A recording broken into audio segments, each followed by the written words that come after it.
Good afternoon, student. My name is Ramandeep Kaur and I am from SIMT Nakodar. ये lecture है आपका human resource management का। आज हम अपने इस लेक्चर में जो आपका नेक्स्ट टॉपिक है वो है परफॉर्मेंस अप्रेजल, उसके बारे में पढ़ेंगे। ठीक है, तो first of all performance appraisal का मीनिंग क्या होता है। ठीक है, परफॉर्मेंस अप्रेजल क्या होता है, एक प्रोसेस होता है जिसमें हम अपने एम्प्लॉयज़ जो होते हैं उनकी परफॉर्मेंस को असेस करते हैं। ठीक है, और फिर उनकी प्रेजेंट परफॉर्मेंस को जो हमने इस्टेब्लिश किए होते हैं स्टैंडर्ड, उसके साथ कंपेयर करके उनको फीडबैक प्रोवाइड करते हैं कि उनकी परफॉर्मेंस लेवल क्या है, उनकी वीकनेस क्या है, उनकी स्ट्रेंथ क्या है। इसके बारे में हम एम्प्लॉयज़ को बताते हैं ताकि वो नेक्स्ट फ्यूचर के लिए अपनी जो वीकनेस है उनको इम्प्रूव करें। ठीक है, तो performance appraisal is the process of assessing employee performance by way of comparing present performance with already established standard which have been already communicated to employees, subsequently providing feedback to employee about their performance level for the purpose of improving their performance as needed by the organisation. Right, कि इसमें क्या है कि हम हमारे जो organisation के employees होते हैं उन्होंने पूरे ईयर में कैसी उनकी परफॉर्मेंस रही उसके बारे में उनको असेस करना और उसके बारे में उनको फीडबैक प्रोवाइड करना कि उनकी परफॉर्मेंस ये है, ये उनकी वीकनेस पॉइंट है, इनको वो आगे के लिए इम्प्रूव करें। ठीक है, तो नेक्स्ट जो आपके सिलेबस में दिया है वो है प्रोसेस ऑफ परफॉर्मेंस अप्रेजल।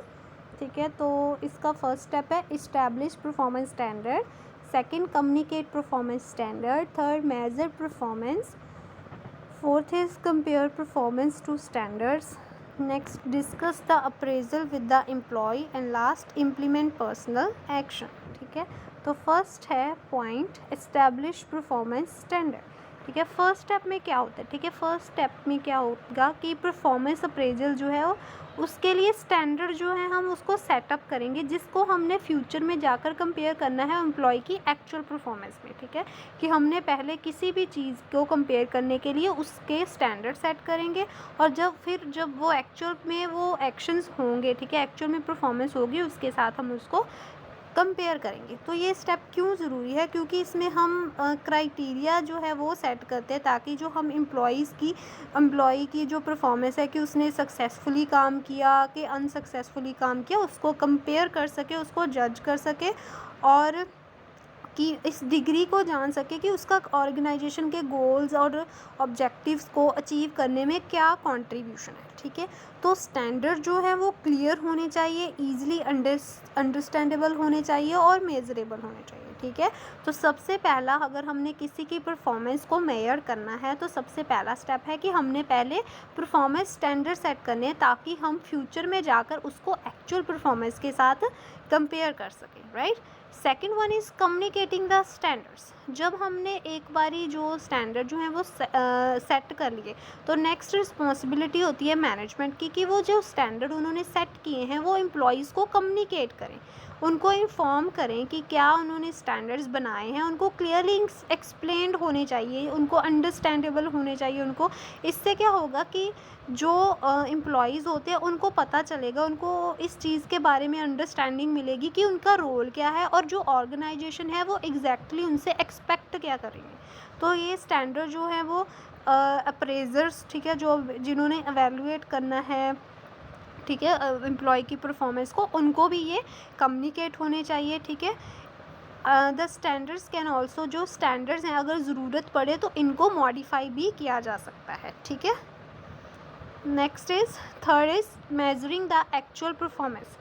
जो मोस्ट डिफ़िकल्ट पार्ट होता है परफॉर्मेंस अप्रेजल का वो होता है एक्चुअल परफॉर्मेंस जो एम्प्लॉय की होती है उसको मेज़र करना कि जो एक्चुअल में उसने वर्क डन किया है, ठीक है, वर्क किया है पूरे स्पेसिफाइड पीरियड में जितना उसको टाइम दिया था उसमें जो उसने वर्क किया है उसको मेज़र करना बहुत ही डिफ़िकल्ट टास्क होता है। ठीक है, ये एक कॉन्टीन्यूस प्रोसेस होता है जिसमें एम्प्लॉयज़ की पूरे ईयर में, ठीक है, परफॉर्मेंस जो होती है उसको मॉनिटर किया जाता है। ठीक है, this stage require the careful selection. ठीक है, इस स्टेज पर बहुत ही केयरफुली जो इवेल्युएटर होता है, अप्रेजर होता है, उसको बहुत ही केयरफुल सिलेक्शन करनी पड़ती है। एप्रोप्रिएट टेक्निक जो है मेजरमेंट करने के लिए कौन सा मेथड लगाना है, taking care that personal by does not affect, इस चीज़ को भी देखना पड़ता होता है कि कोई पर्सनल बायस की क्या होता है कि जो एवेल्यूएटर है, जो अप्रेजर है, जिसने परफॉर्मेंस को मेजर करना है, वो बायस ना हो जाए। इस चीज़ को भी केयरफुली देखना पड़ता है, क्योंकि कई बार क्या होता है कि वो क्या करता है, फिर जो बंदा उसको है ना एवेल्यूएटर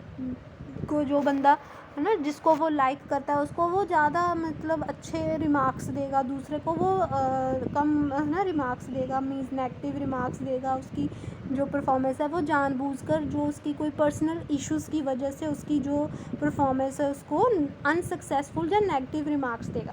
तो ये चीज़ों का बहुत ही ध्यान रखना पड़ेगा कि यहाँ पर जो है पर्सनल बायस जो है वो अफेक्ट ना करे, ठीक है। Next is fourth point is comparing actual performance with the desired performance, ठीक है। अब जो एक्चुअल परफॉर्मेंस जो है, जो हम एम्प्लॉय ने एक्चुअल में काम किया, उसको जो हमने पहले फर्स्ट पॉइंट पर जो हमने स्टैंडर्ड सेट किए थे उनके साथ अब उसको हमने कंपेयर करना है। तो कोई ये कंपैरिजन जो होता है वो डेविएशंस बताता है कि एम्प्लॉयज़ की परफॉर्मेंस में अगर कोई कमी आती है, जो स्टैंडर्ड सेट किए थे उनके साथ मैच नहीं हो रही उसकी परफॉर्मेंस, तो उसके बारे में बताया जाता है, ठीक है। तो रिज़ल्ट जो है वो शो करते हैं एक्चुअल परफॉर्मेंस अगर तो ज़्यादा है, ठीक है जी।